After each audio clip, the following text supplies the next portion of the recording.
George used to sit with me in 5th period biology. He had a long blonde ponytail, would wear a red polo, and beige shorts that were always slightly too small. His skin tone would often blend in with the shorts, which was troubling. George took advanced placement classes, and because of this, he had a wheelie rolling backpack he would take everywhere he went. Being late was simply not an option, and it wouldn't be uncommon during class to hear him skating up and down the halls or juddering down the steps. He would go to these classes at extreme speeds, and George's whereabouts were always known. George wanted to inspire us. He would always tutor us after school in any subjects or classes we might have been having trouble in. He would say, "Whatever you do today matters 10 times more in the future." George's favorite food was brownies, but he wouldn't eat them as is. He would roll them up into balls, and often eat 3 or 4 at a time. George said it was more efficient this way.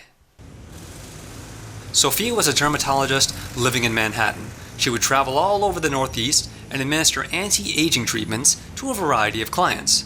She had a rule that she would never use a treatment that she hadn't tried herself, and every time a pharmaceutical rep would come by the office, she would ask for their entire catalog and test every single one of them no matter what. She had a massive medical freezer in her townhouse, and this soon expanded to 2, and later to 3. She would have me document the before and after effects of using each one of these treatments. Sophia hated her husband. Whether it was by herself or in a group setting, she would constantly berate him and tell him how withholding he was, how he didn't measure up to her standards, and how he was weak.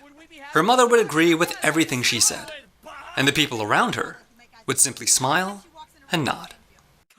Sophia's favorite food was giant desserts, expensive, lavish ones that would only be served at the top-notch Manhattan restaurants, but she would never eat the whole thing.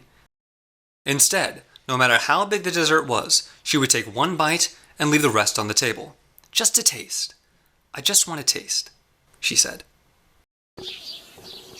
CJ was a delivery driver, working in northern rural New Hampshire for a pizza restaurant.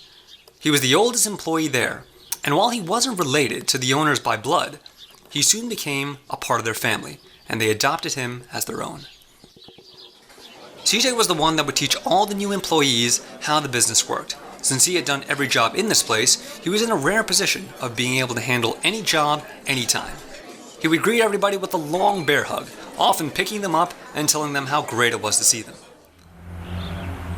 He wanted to teach me how to be the best waiter ever, so I wouldn't make the same mistakes as he did.